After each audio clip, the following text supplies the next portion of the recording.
And this morning, we will see part 7 of supernatural faith. I will ask everybody, please, to open your Bible in the book of Daniel, chapter 2. Daniel, chapter 2, from verse 1. Daniel, chapter 2.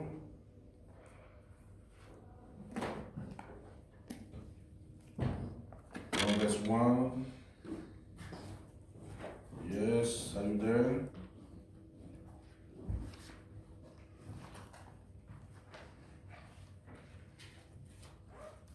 Daniel chapter 2 from verse 1.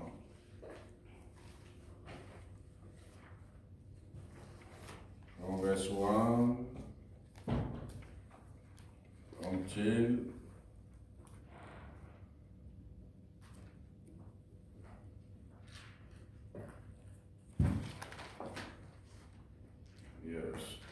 until 49. But I will not read all because of time.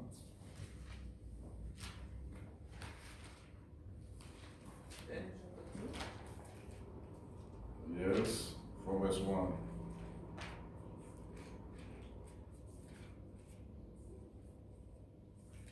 Are you there? Yes. Daniel chapter 2, verse 1. It is written, during the second year that Nebuchadnezzar was king, he had such horrible nightmares that he could not sleep.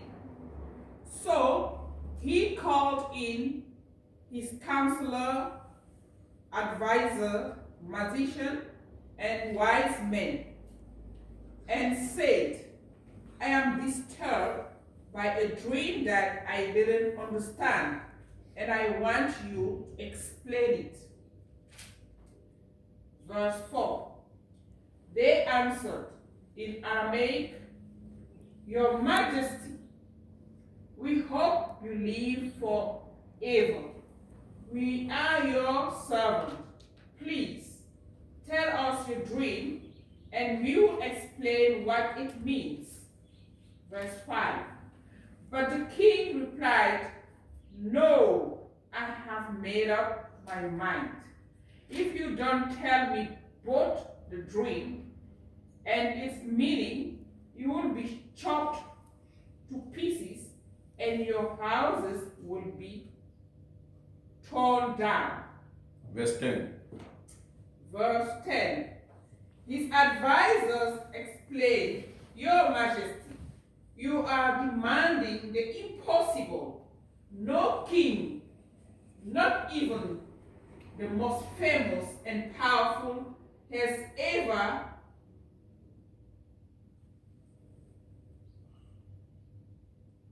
ordered his advisors, magician, or wise man to do such a thing.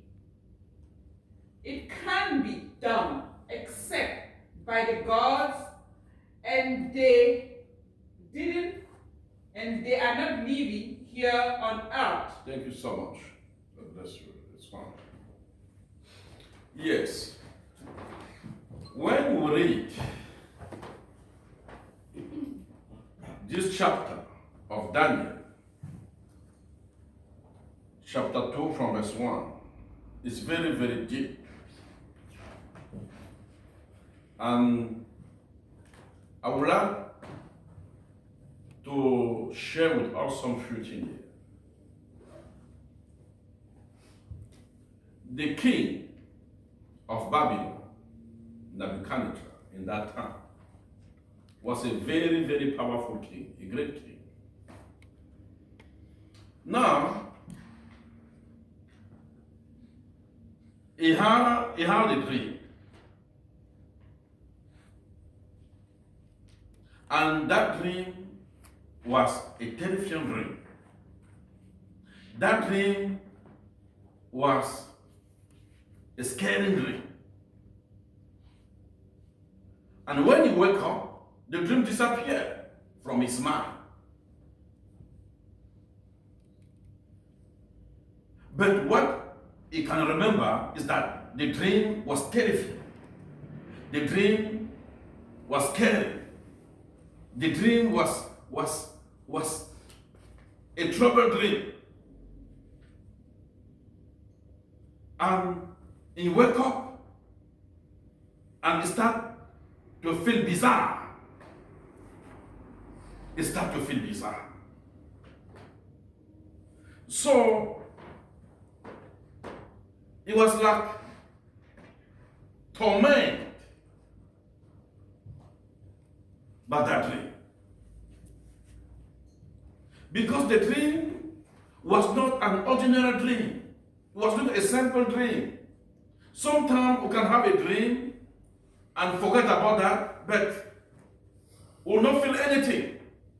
But that kind of dream that the Nebuchadnezzar had was a dream that was terrifying. The dream, the only thing that is aware of is that he have a dream. But he cannot tell you what he dreamed for. He cannot tell you what the dream was. The only thing that he remember, I have a dream, and the dream was a terrifying dream. The dream was not a simple dream. And I know that that dream has its meaning. Can you see that? And that thing became a very, very big concern for me.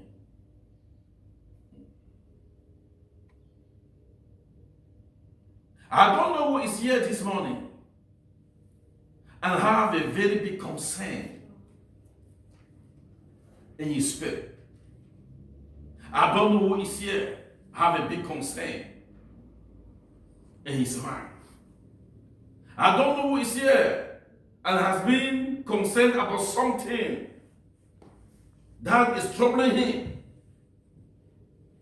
Something that struggles your life, your family, your marriage, your home, your spiritual life, your relationship with God, the ministry, your business, your job, I don't know. But the king was concerned about that dream.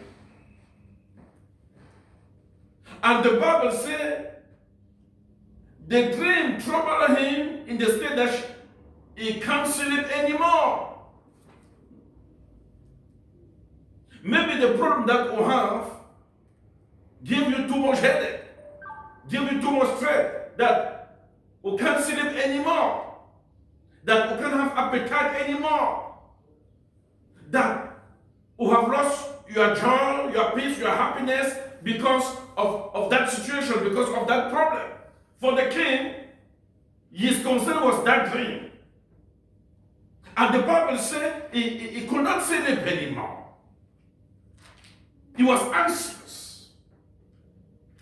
Who is here this morning and is anxious about something? It means that he's scared. He's afraid. So he don't have a normal life anymore. Something is wrong. Something is troubling him. Something is eating him from inside. What is that thing that is eating you from inside? What is that problem that causes you that you can't sleep, or don't have appetite, or have lost peace, or have lost joy? You're not by yourself anymore. What is that situation? What is that problem? Everybody can see from your face that something is wrong. Who don't want to talk to anybody. Who have cut off from everyone. You have been like you try to isolate yourself. Because you have been concerned about something that has been eating you. Who don't want to open. Who don't want to open yourself. Who don't want to share with somebody. The king, Nebuchadnezzar, had that concern. And his concern was a dream a terrifying dream that he can't remember. Now, the Bible said in the second part, he called all the magicians in the kingdom. He called the enchanter. He called the Chaldean. He called the sorcerers. He gathered all of them in the palace and said to them, I have a terrifying dream. And that dream is bothering me. I have a terrifying dream. And that dream is troubling me. I have a terrifying dream. And that dream makes me to do not sleep. I have a terrifying dream. And that dream makes me to be anxious. I have a terrifying dream. And that dream makes me to be unhappy. I have a terrifying dream. And that dream makes me to be bizarre. Not only I have that dream, but secondly, I can't remember that dream anymore. And thirdly, I want the interpretation of the dream. Please, if you can give me, you can remember me the dream and give me the interpretation, I will give you everything. I will cover you with wealth, with money, with any kind of gift. And the Bible says, all the magicians, all the Chaldeans, all the sorcerers, all the enchanters was in front of him, and they were shocked. And the king was very nervous because that dream was tormenting him. That dream was tormenting him. And he said, yes, I'm waiting. Give me the answer. And they say, King, you can live for it. Just tell us the dream, and we'll give you the interpretation. You see, when you base your life in the hand of man, you will be very disappointed. When you become too much reliable in the life of human being, is what will happen. Disappointment, emptiness. Us, like a child of God, we need to be very careful. Because sometimes you put your life in the hand of your husband, you put your life in the hand of your wife, you put your life in the hand of your children, you put your life in the hand of your parents, you put your life in the hand of your boss, you put your hand in the life of your friend, you put your life in the hand of your boyfriend, of your girlfriend. This is very, very dangerous. The king Nebuchadnezzar put his life, it was relevant to them too much. Somebody that have a familiar spirit, somebody that work with witchcraft, somebody that practice magic, what can you do with him? What can you expect from him? But we have people here in the world that believe too much in those things. They believe too much in Sangoma. They believe too much in sorcerers. Sorcerers. Yes, sorcerers, sorry. They believe too much in occult. They believe too much in those spirit things. He cannot do anything without consulting. He can't do anything without talk with them. He takes direction from them. He live through their advice, and then have become a miserable life. The king Nebuchadnezzar believed too much in those things. It's why he called them. Now, God wants not only to confuse him, but God wants to confuse his magician. God wants to tell him and tell his magician that him, God, is above everything. When the king saw that those people cannot give him anything that he expects from them, he became very nervous. And he decided to kill them. Not only to kill them, but to kill their family. Can you see that? If you put your trust in the love of human being, you will be disappointed. You will be drawn around the way. God is the only one that cannot disappoint. God is the only one that cannot betray. God is the only one that cannot drop you. God is the only one that is remain faithful. And the king gave the order to execute them, to kill them. Now, when the captain, the bodyguard of the king, went out to carry the instruction of the king, among the magicians, he was looking Daniel too, and his friend to kill him. And Daniel said, what is happening? I will explain to Daniel that the king have a dream, but the dream has disappeared from his mind. And he wants somebody that can remember him, that can remember him what is her dream, and give him the interpretation.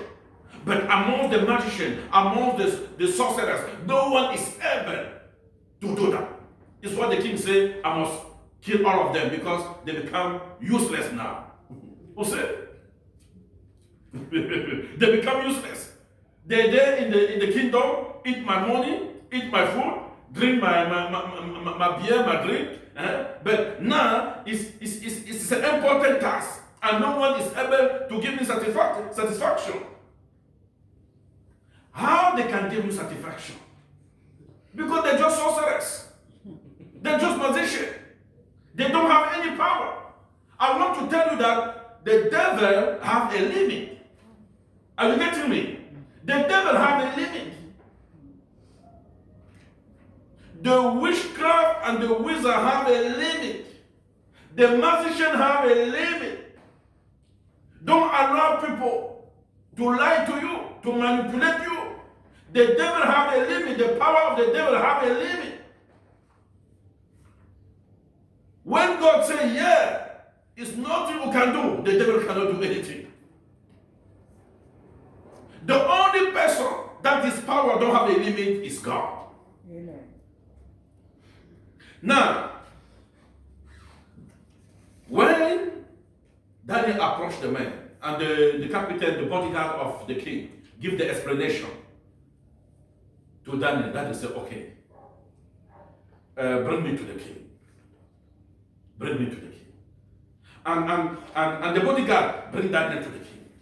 And Daniel said to the king, please, I just need some few days. I just need some few time. Just give me some few time. And I will come back to the king to tell you what you have dreamed and to give you the interpretation of that dream. But listen to me. The magician said to the king, what you ask for is impossible. Your demand is not a common demand.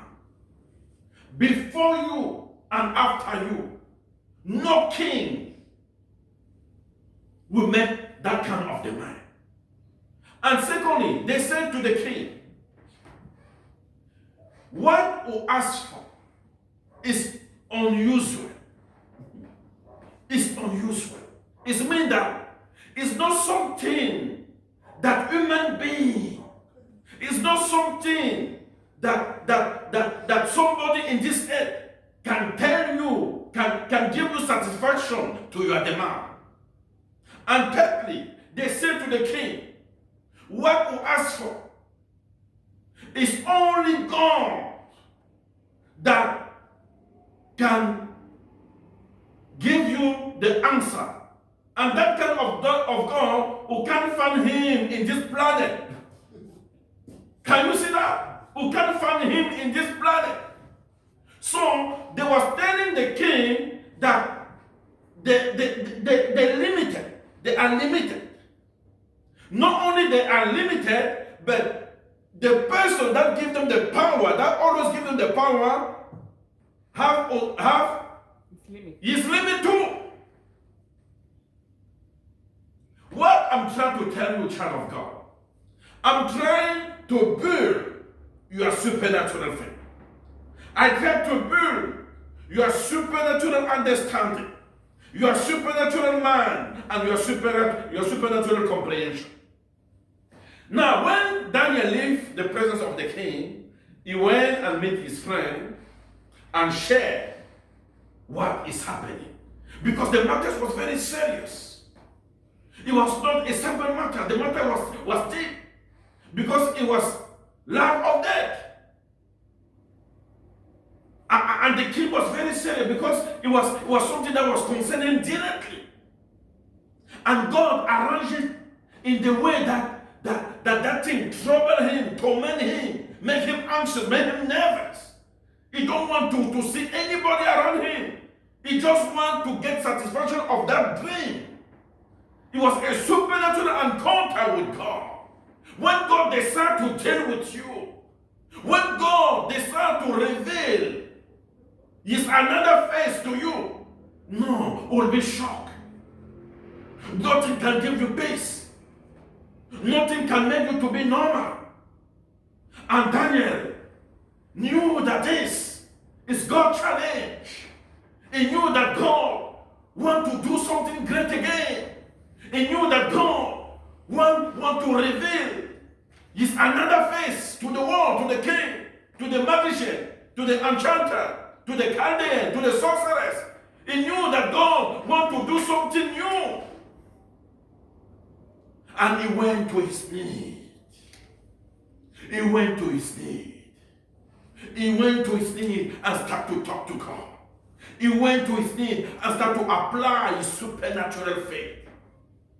When he was asking the permission from the king, he did not have a revelation that God will appear to him. He did not have the revelation that God will reveal to him the dream of the king.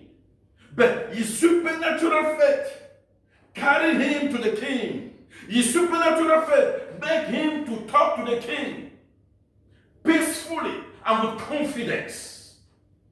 When all the magicians were scared in the country, Daniel was quiet, he was normal, because he knew that the God that he served will never disappoint him. Amen. It's why he said to the king, just give me some free time. Who tell Daniel that in this few time he will get the revelation? Who tell Daniel that in this few time he will receive a visitation from God? No one told him, but his supernatural faith tell him that God will do something. It's why he said to the king with confidence, when you have a supernatural faith, in the middle of the crisis, in the middle of challenge, in the middle of trouble, oh, remain confident. Nothing will shake you. When sorcerers try to cry, when enchanter cry, when magician cry, you will remain confident. Because you know who you are and you know who God will serve. And after some few days, the Bible said the secret was revealed to Daniel. And his prayer, atmosphere, in his prayer place, in his room, the secret was revealed to him. God come to Daniel. God come to Daniel. God come to Daniel and give him the secret. My brother and my sister, God will come to you. Amen. Amen. God will come to you. Amen. What matter we're going through, God will come to you. What matter we went through, God will come to you. I don't know the level of the trouble. I don't know the level of the challenge. I don't know the level of your sufferings. I don't know the level of your crisis. I don't know the level of your stress. I don't know the level of the thing that's scaring you. But I'm here to tell you that the God of Daniel will come to you. Amen. God come to him. in the way that no one can imagine. God came to him when Daniel was in his need. God came to him when Daniel was doing intercession. God came to him when Daniel was praying. God came to him when Daniel had an open heart, open mouth, open spirit, and was waiting from him. In your need, God will come for you. Amen. In your intercession, God will come for you. In your fasting, God will come for you. In your worship time, God will come for you. In your praise time, God will come for you. In your need, God will come for you. In your tears, God will come for you. In your crying, God will come for you. He will come for you. Just be in your need. Just be in your need and have that expectation. The God of Daniel will be your God. The God of Daniel will be the God of your family. The God of Daniel will be the God of your children.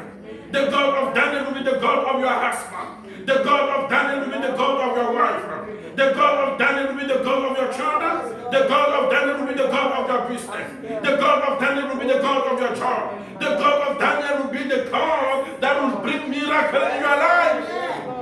The God of Daniel. In the time of crisis, in the time of death, in the time when the king was very upset, Daniel told him, "Oh king, don't kill anyone. I will come back to you with the answer.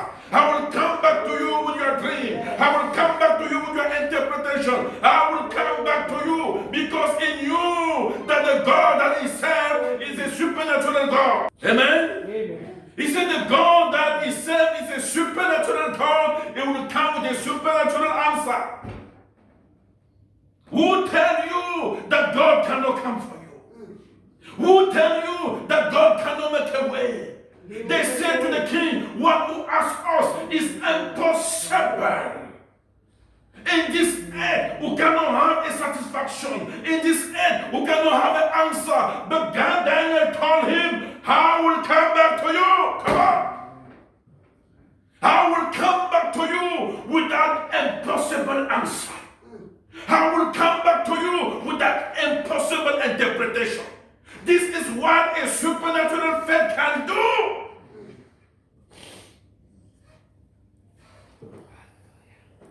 And after you receive God's visitation, he come back to the king. Hallelujah. He come back to the king with confidence. He come back to the king with joy in his face. He come back to the king with glory. He come back to the king with glory. And when he starts with something that touched me. First, he said to the king, "What you ask, truly, no one in this earth can give you answer. Only God of heaven." And when he started to tell the king what he have dreamed, can you see that? Somebody have a dream, like Pastor Joe, in his house, and he come to me, he said, "Bishop, I have a dream, but the dream have disappeared from my mind. I heard that you're a bishop. Please, can you tell me what I have dreamed?"